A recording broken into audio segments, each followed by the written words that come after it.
Okay, let's unpack this. Because usually when we sit down to talk about a football team, Yeah. like soccer, for our listeners who use that term, Right. we're usually talking about, I don't know, striker stats or transfer windows. Maybe a manager getting sacked if it's a dramatic week. Exactly. We're generally not talking about special forces police units No. or armored vehicles or international war crimes tribunals. Yeah, the Venn diagram of, Premier League sports and paramilitary operations. It's basically non-existent. It doesn't usually have a lot of overlap. No. But today, we're looking at a file where those circles don't just overlap. They're practically the exact same circle. They are, and it's a story that really forces you to hold two completely contradictory ideas in your head at the exact same time. Which is always the mark of a fascinating deep dive. Completely. Yeah. Because on one side, you have this narrative of desperate, almost cinematic national defense. Right, regular people just grabbing rifles to save their city when the actual army couldn't. But then, on the exact other side, you have a much darker narrative. A very dark narrative, yeah. Allegations of private armies, billionaire warlords, torture, and just a total disregard for the rules of war. It's messy. It is. We are talking, of course, about the Dnipro-1 Regiment. And just to set the ground rules for everyone listening right off the bat. Yeah, let's be clear about our sources. Exactly. We are basing this entire deep dive today on the Wikipedia entry for the Dnipro-1 Regiment. That is our North Star for this conversation. It is. We're going to squeeze every single drop of information out of that text to really understand how this unit evolved. Because this isn't just military history. No. It's a story about what happens when a country's institutions practically collapse. And something else. Something else. Yeah, something else rises up to take their place. So let's set the stage here. Take us back to April 2014. Okay. What does the map look like? What's the vibe on the ground? Well, the vibe is basically existential dread. Yeah. You have to remember, Crimea has already been annexed by Russia. And that happened incredibly fast. Dizzyingly fast. And now the unrest is spreading like a contagion into the Donbas region. Donetsk, Luhansk. Exactly. Government buildings are literally being seized by pro-Russian separatists. And right next door to all of this chaos is the city of Dnipro. Right. And geographically, Dnipro isn't just another city on the map. It's the linchpin. It is the firewall. Okay, explain that. If Dnipro falls to the separatists, the entire southeast of Ukraine is essentially gone. Wow. The logistical corridor is broken. The government in Kyiv is looking at the map and realizing that Dnipro is the dam holding back the entire flood. But, I mean, if the stakes are that high, where is the army? Right. Where are the tanks and the cavalry? And that is the critical point of this whole story. The source material uses a very polite, very specific word to describe the state of the Ukrainian armed forces at that moment. What's the word? It says they had gaps. Gaps. Gaps. That feels like a massive euphemism. It's the understatement of the century. The reality was that after years of corruption, just total neglect and, frankly, infiltration. The regular army was hollowed out. Completely. They didn't have the manpower, they lacked organization, and crucially, they didn't have the loyalty in some sectors to respond to a hybrid insurgency. Because the police in a lot of these eastern towns were either defecting or just sort of standing aside, right? Yeah, exactly. They were just watching it happen. Yeah. There was a total, absolute vacuum of power. And nature abhors a vacuum. Always. So into that void steps this new formation. But the classification here is really interesting to me. The special police designation. Yeah. The source defines Dnipro-1 as a Special Tasks Patrol Police Regiment. Right. They're subordinated to the Ministry of Internal Affairs, not the Ministry of Defense. Yeah. Why make them police instead of soldiers? That seems like a weird bureaucratic choice in the middle of a war. It's a legal workaround. A hack. It's a total hack. You can't just raise a private army overnight. That would be unconstitutional, I assume? Highly illegal, yes. But the Ministry of Internal Affairs has the authority to swear in special police battalions relatively quickly. Oh, I see. It allowed the government to give weapons and actual legal standing to these volunteers without waiting for the slow, rusty machinery of a full military mobilization. So it was a way to legalize the militia movement instantly. Precisely. It gave them badges to go with the guns. Okay, so the government essentially opens the armory doors and says, we need help. Anyone who can hold a rifle. Who actually walks through those doors? Who joins Dnipro-1 in April 2014? This is where the sociological experiment begins, really. It was an incredibly eclectic mix. Okay. The source details that the personnel included the people you would expect. Former police officers, military reserve. Guys who knew how to handle a weapon. Right. But then it also included a very large number of political activists from the Euromaidan movement. Okay, let's unpack this. Yeah. Because we have to remember, only a few months prior to this, the Euromaidan activists and the police were mortal enemies. Mortal enemies fighting street battles in Kyiv. Exactly. The police were the oppressors of the old regime, and the activists were the revolutionaries throwing cobblestones at them. Yep.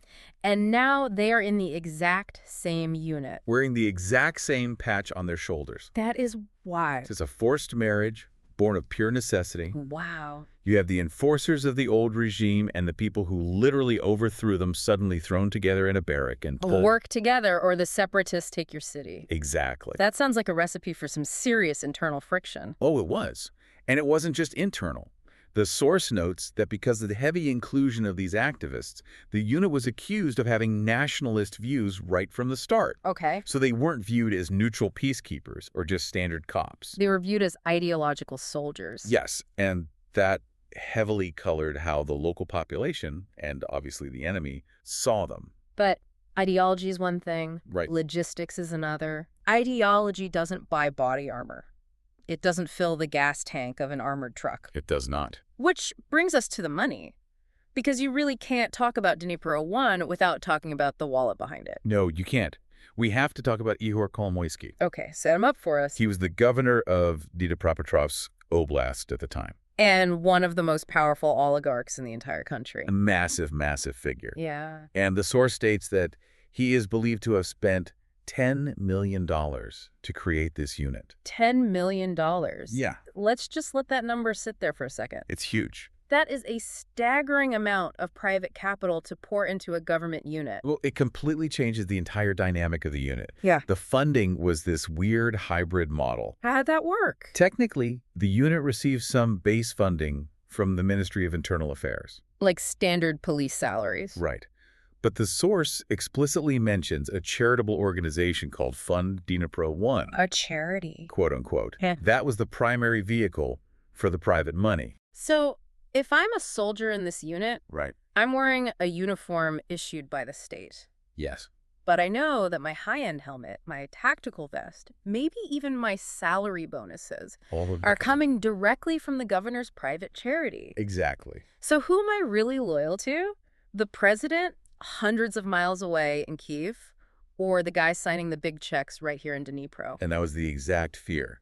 The nickname for the unit in the media quickly became the Oligarchs Battalion. The oligarchs battalion. Yeah.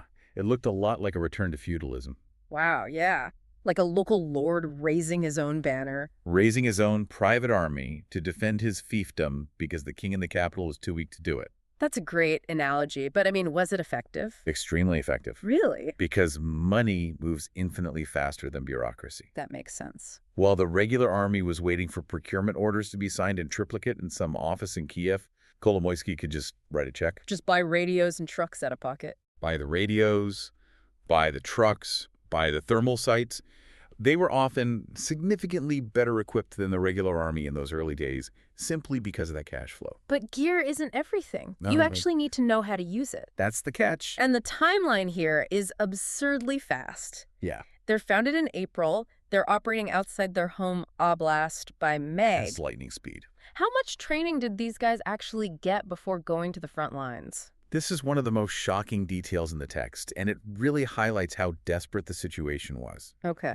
The source says that before June 2014, the training duration was often as short as 1 week. 1 week. 7 days. I mean, think about that. Basic training in the U.S. Army is what, 10 weeks? Yeah, and that's just to learn how to march, fold your socks, and clean your weapon. You can't learn unit tactics or communications in a week. No. You can't learn medical evacuation or complex rules of engagement in 7 days. You can barely break in your new boots in 7 days. Seriously. It means they were sending essentially untrained civilians directly into a very hot combat zone. They were just relying entirely on high motivation to compensate for incredibly low skill. Exactly. Though the source does mention they recognized this and tried to bring in outside help to fix it quickly.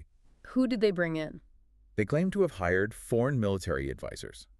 From where? Specifically from Romania and Georgia. Okay, Romania is NATO. That makes some sense. But why Georgia? That seems very specific. It actually makes perfect strategic sense You said, if you look at the recent history. okay, break that down for me. Georgia had fought a direct war against Russia in 2008. Oh, right. The invasion of Georgia. Yes, so they had recent first-hand experience with Russian hybrid tactics. The provocateurs, the unmarked The soldiers. roadblocks, the massive disinformation campaigns.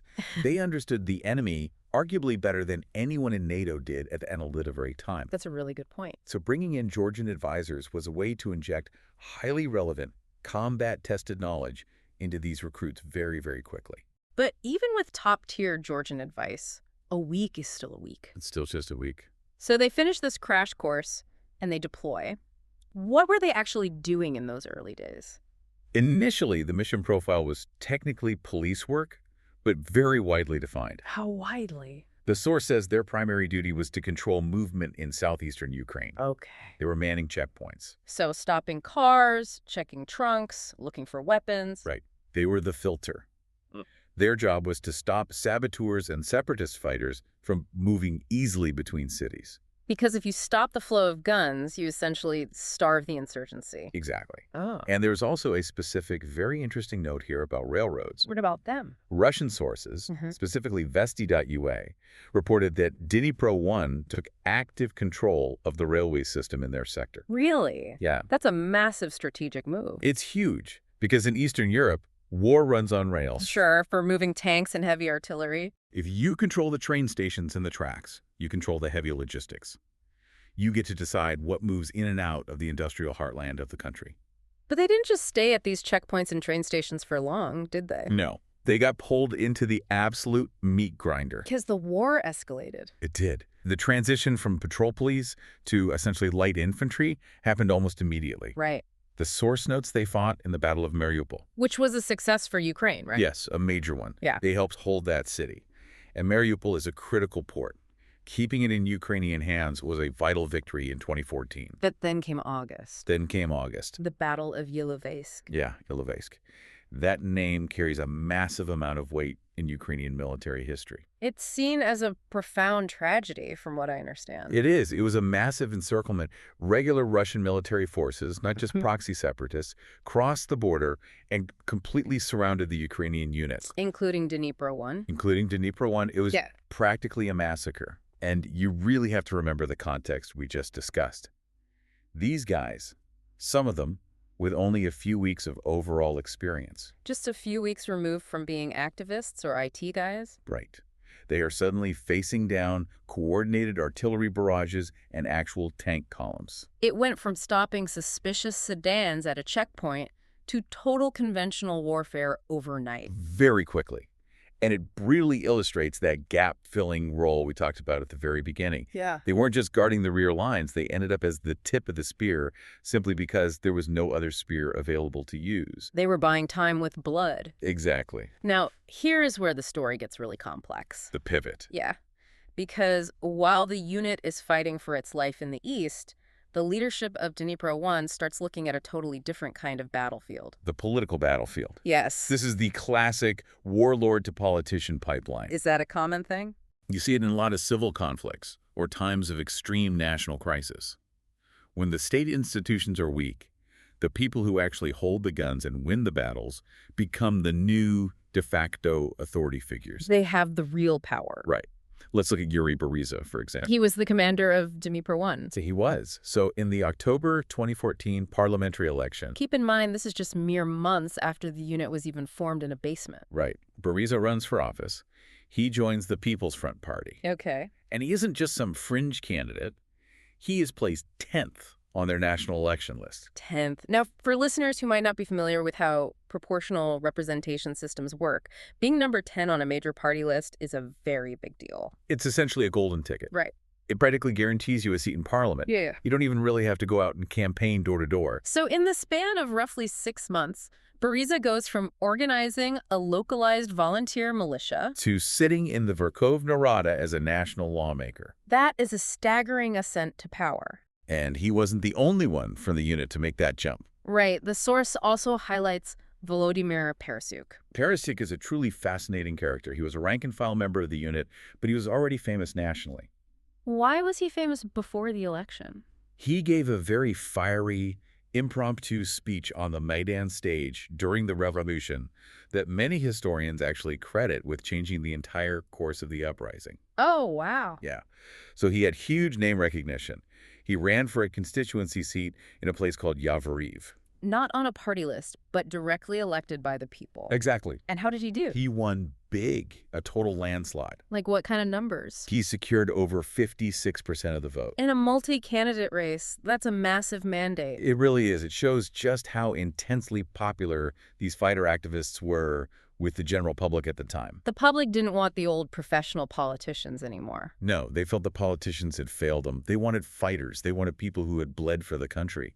But Parasyuk didn't exactly switch seamlessly into diplomat mode once he got into the halls of parliament, did he? Not at all. The source very dryly notes that he was involved in the, quote, first brawl in the Verkhovna Rada. Of course he was. It paints such a vivid picture of the era. It really does. You have this chaotic, almost violent energy from the literal front lines transferring directly into the legislature. You have men who are completely accustomed to solving immediate problems with physical force. Suddenly sitting in committee hearings. Right. It completely changed the tone of Ukrainian politics. It militarized the political discourse. But it also raises a really massive conflict of interest question. Yeah, it does. If the commanders of these heavily armed police battalions are also sitting in parliament, making the laws. Who is actually overseeing the battalion? Exactly. Who holds them accountable if they cross the line? And that lack of clear accountability leads us directly into the much darker side of this file. Yes, we have to pivot now. We do. Because we've established the genuine heroism, the desperate defense of cities, the rapid political rise. The foundational myth. Right. But we cannot tell this story, honestly, based on our source material, without looking at the severe allegations of misconduct. And we're not talking about minor disciplinary infractions here. We aren't talking about guys missing curfew. No. We are looking at formal reports from the United Nations and from Amnesty International.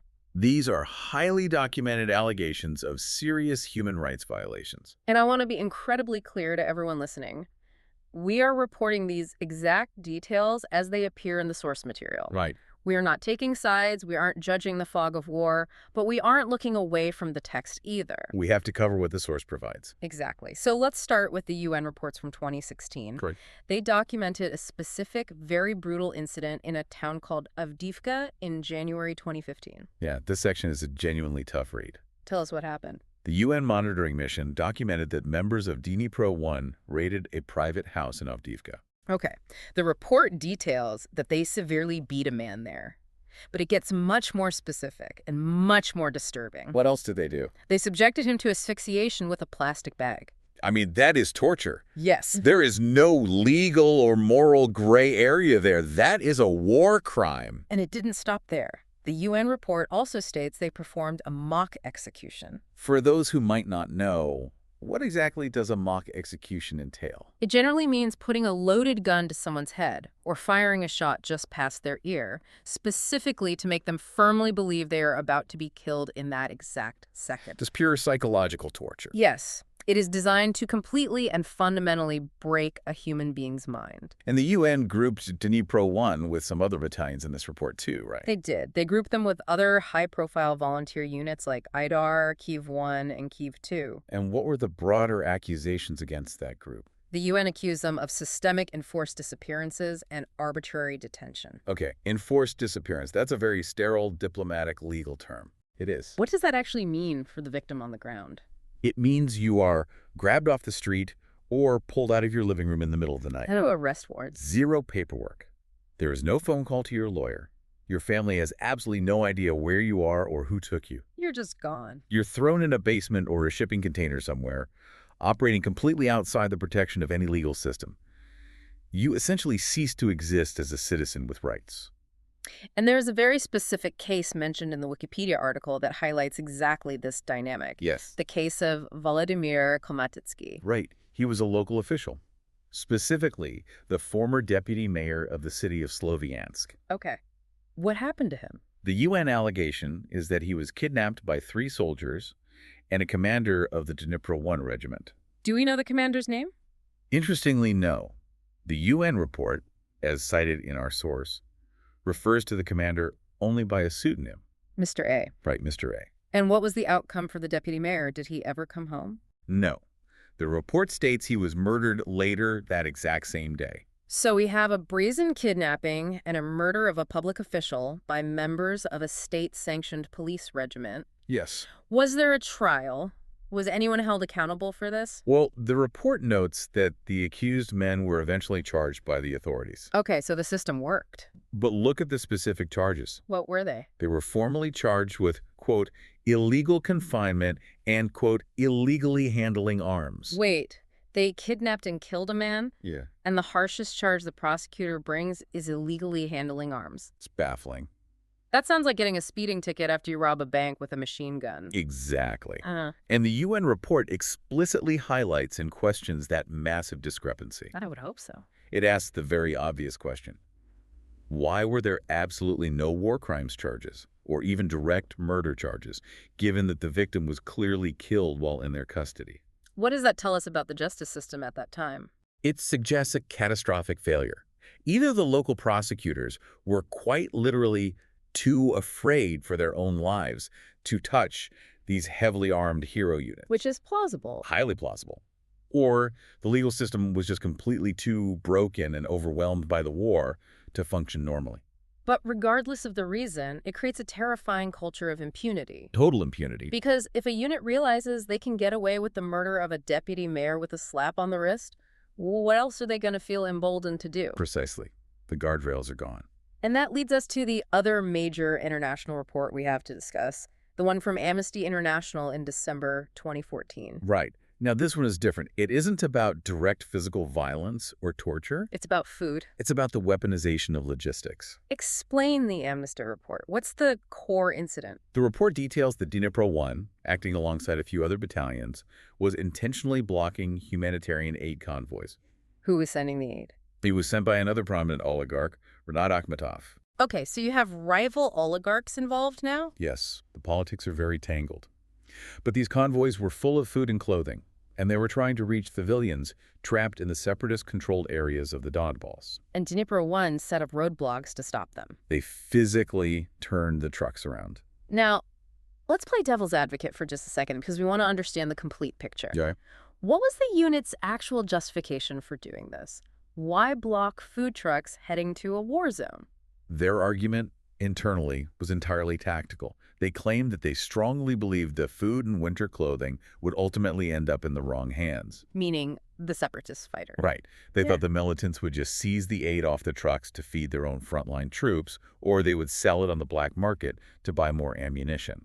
So their logic was essentially, we cannot allow vital supplies to cross our lines and potentially sustain the enemy army. Exactly. Which, historically speaking, in the brutal calculus of war, is a very standard siege tactic. Right. You starve the enemy garrison until they surrender. But the massive problem with that logic here, as Amnesty pointed out very aggressively, is that you aren't just starving the enemy garrison. You are starving the entire civilian population locked in there with them. Exactly. Amnesty noted in their report that over half the population in those separatist-controlled areas depended almost entirely on this specific food aid to survive the winter. We're talking about incredibly vulnerable people. Pensioners, young children, patients in hospitals. So by blocking the trucks, whatever the tactical justification, they were ultimately punishing the most defenseless people in the conflict zone. And Amnesty did not mince words about the legality of this. What did they say? The acting director of Amnesty International at the time formally stated that, quote, using starvation of civilians as a method of warfare is a war crime, end quote. That is such a heavy, heavy label to apply. A war crime. It is the ultimate legal condemnation in an armed conflict. And it really forces you to grapple with the complex legacy of this unit. It's a dizzying contrast. It really is. Yeah. You have the Battle of Ilovaisk, where these exact same guys are bleeding out in trenches, dying to protect their homeland from a foreign invasion. Utter heroism. And then you turn the page of the Wikipedia article, and you have these checkpoints where they are allegedly torturing detainees and intentionally starving civilian populations. It represents the ultimate double-edged sword of relying on these rapid volunteer formations in a crisis. Because they operate outside the normal rules. Yes, they operate with a massive degree of operational autonomy, and that autonomy is exactly what allows them to be so fast, so flexible, and so effective in the early days. But that exact same autonomy Allows them to completely ignore the rules of armed conflict. Yeah. When you have a unit heavily funded by a regional oligarch, Check. commanded by a guy who is now a national politician, Check. and filled with highly motivated but basically untrained volunteers with deep ideological grievances. Discipline regarding international humanitarian law is inevitably going to break down. It's a structural guarantee of abuse eventually. And obviously, the other side of the conflict, the Russians, took notice of all this. They absolutely did, and they weaponized that reputation. How so? Well, jump forward a bit. The source notes that in 2023, Russia officially, legally designated Dnipro-1 as a terrorist organization. Now, obviously, given the context of the 2022 full-scale invasion, that designation is heavily laced with state propaganda. Undoubtedly. It serves a political purpose for Moscow. But at the same time, it reflects a reality about how these specific volunteer units were viewed by their adversaries. Right. They weren't seen by the separatists or the Russians as just another standard unit of regular soldiers. They were seen as something much more dangerous. They were the boogeymen. They were the ideological hardliners. I want to shift gears slightly here, back to the actual structural evolution of the unit. Okay. Because despite all of this massive controversy, the wild politics, the horrific UN reports, the brutal battles... They didn't just fade away or disband. No, they actually kept growing. They evolved significantly. They didn't just stay a ragtag group of guys with AK-47s riding around in unarmored pickup trucks forever. Not at all. The source details their structural composition later in their history, and it is actually quite a robust, complex military organization. What did it look like as they professionalized? Well, for one, they eventually formed a 1st Armored Company. Okay, so they finally got the heavy metal. Exactly. Tanks, infantry fighting vehicles, heavy support. They weren't just light infantry anymore. And they were pretty early adopters of new tech, too, weren't they? Very early. The source specifically mentions they formed the 3rd Aerosvitka Group. Aerosvitka, that means aerial reconnaissance. Yes, drone units. And this was years before the 2022 invasion, where drones are everywhere. Exactly. This was back when battlefield drone warfare was really just starting to become a staple. It wasn't standard issue yet. But Dnipro-1 was already integrating that capability into their operations. They clearly understood that the immediate future of war was going to involve looking down from the sky. Smart. The source also mentioned that they had specific companies named after different regions of Ukraine. Yes. They had units named Donetsk-1, Krim, and Krivbas. Krim, that's the Ukrainian word for Crimea, right? That is. And that is a very intentional, very powerful branding choice by the unit leadership. Tell me why. By establishing a combat company specifically named Crimea, they were creating a very visible home within the regiment for refugees and volunteers who had fled that occupied peninsula. Oh, wow. That's actually really moving. It gave those displaced fighters a highly specific identity within the much larger national struggle. It was a statement of intent. Exactly. It was a way of saying to the public, we absolutely haven't forgotten where you were from, and we are fighting to eventually get you back. So if we fast forward to February 2022, the full-scale Russian invasion begins. The entire country is under attack. Right. Is Dnipro-1 still a relevant fighting force at that point? Very much so. The Wikipedia entry specifically highlights their combat role in the liberation of Lyman. And that took place in September and October of 2022, correct? Yes. And the retaking of Lyman was a huge strategic win for the Ukrainian counteroffensive. It was a massive operational success. It forced a major Russian retreat. And the fact that Dnipro-1 was actively participating in that operation shows how they were being utilized. Yes, they were still being used as a frontline strike force. They weren't just comfortably patrolling the rear echelon back home in Dnipro. No, they were out there actively pushing the main front line eastward. But, as with all things in military history, eras eventually end. They do. Transformations happen. Right. So what exactly happened in December 2023? That date marks the end of an era. The era of the fully independent, standalone volunteer regiment sort of officially came to a close. Because they were absorbed. Yes, the source states that Dnipro-1 was reassigned and permanently absorbed into the Liut Brigade. The Liut Brigade. Liut means fury or rage in Ukrainian, doesn't it? It does. The Fury Brigade. What kind of unit is that? The Liut Brigade is a relatively new formation. It's officially designated as a combined assault brigade of the National Police. Okay, so they're still under the police umbrella, but organized as an assault brigade. Right. And this merger is a totally crucial evolution in the broader story of the Ukrainian military. Why is it so significant? It essentially signifies the state finally achieving full centralization of these incredibly diverse volunteer units. Oh, I get it. So they're cleaning up the organizational chart. Exactly. Instead of having all these standalone regiments, each with their own unique internal cultures, their own idiosyncratic leadership, and potentially their own shadowy private funding streams. They are bringing them all firmly under one massive, standardized, professional command structure. It's the professionalization of the entire 2014 volunteer movement. Precisely. You take all that raw, chaotic energy and unmatched combat experience, and you finally put it into a formal, sustainable, state-controlled military box.